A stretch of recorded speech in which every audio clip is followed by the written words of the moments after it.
Baik, Assalamualaikum warahmatullahi wabarakatuh. Perkenalkan, nama saya Vincent Putra Raya dengan NPM 2317051068. Di sini saya akan membuat video pengganti responsi mata kuliah Machine Learning pertemuan ketiga. Di sini materi praktikumnya definisi association analysis merupakan suatu analisis pendekatan eksplorasi data untuk menemukan asosiasi antar satu kombinasi item dengan kombinasi item lainnya. Association analysis merupakan konsep association rule dalam pembentukan pengetahuan asosiatif antar item pada kumpulan data yang berukuran besar. Analisis ini sangat populer untuk menganalisis isi keranjang belanja di supermarket. Contoh, berapa besar kemungkinan seorang konsumen membeli sampo juga akan membeli sabun. Algoritma a priori. Secara sederhana, algoritma a priori didefinisikan sebagai algoritma berbasis aturan asosiasi yang bertujuan untuk menemukan pola atau hubungan antar item dalam sebuah dataset. Algoritma ini diperkenalkan oleh Rakesh Agrawal dan Ramakrishanan Sikran pada tahun 1994 dan banyak digunakan untuk menganalisis pola transaksi. Algoritma a priori bekerja dengan prinsip frequent item set yang sering muncul, dan super threshold, yaitu batas minimum yang menentukan apakah suatu kombinasi item cukup sering muncul untuk dianggap sebagai pola yang signifikan.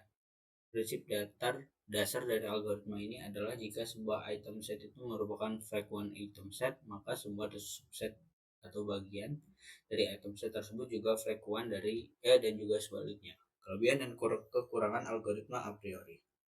Kelebihannya mudah dipahami dan diimplementasikan. A priori menggunakan pendekatan iteratif yang sederhana sehingga mudah dipahami oleh pemula.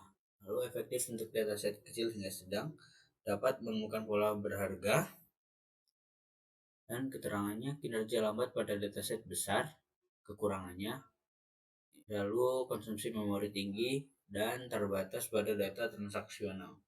Terminologi dalam algoritma a priori. Support adalah ukuran seberapa sering digunakan suatu item atau item set muncul dalam kumpulan transaksi.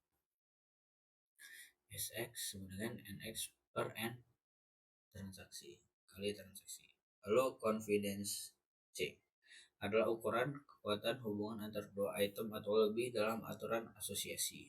C kurung X mendekati Y sama dengan PY X N kali X kali Y per NX. Item set adalah kumpulan item yang terdapat dalam suatu transaksi. Dalam konteks a priori, setiap transaksi dalam dataset biasanya berisi satu atau lebih item.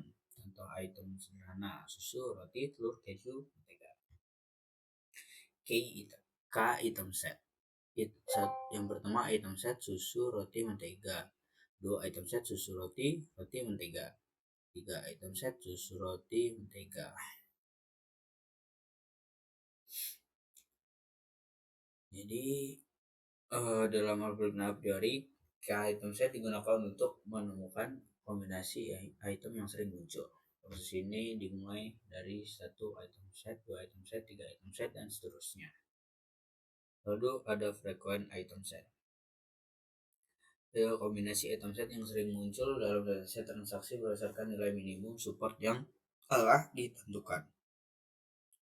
Lalu ada count, jumlah kemunculan suatu item set dalam transaksi. Biasanya digunakan dalam perhitungan support untuk menentukan apakah suatu item set memenuhi kriteria frequent item set atau tidak. Studi kasus ID transaksi T1, T2, T3, sampai T5 itemnya ini. Berdasarkan data di atas, kita akan menggunakan aturan asosiasi pada tabel transaksi di soalan ABCD menggunakan minimal support item 40% dan minimal confidence 60%. Item setnya susu, mentega, gula, roti, kopi. Perhitungannya 3, 4, 1, 3, 4. Supportnya 60, 80, 20, 60, 80. Jadi seperti ini. Oke, baik. Seperti itu saja penjelasan materi pertemuan ketiga dari saya. Saya akhiri. Wassalamualaikum warahmatullahi wabarakatuh.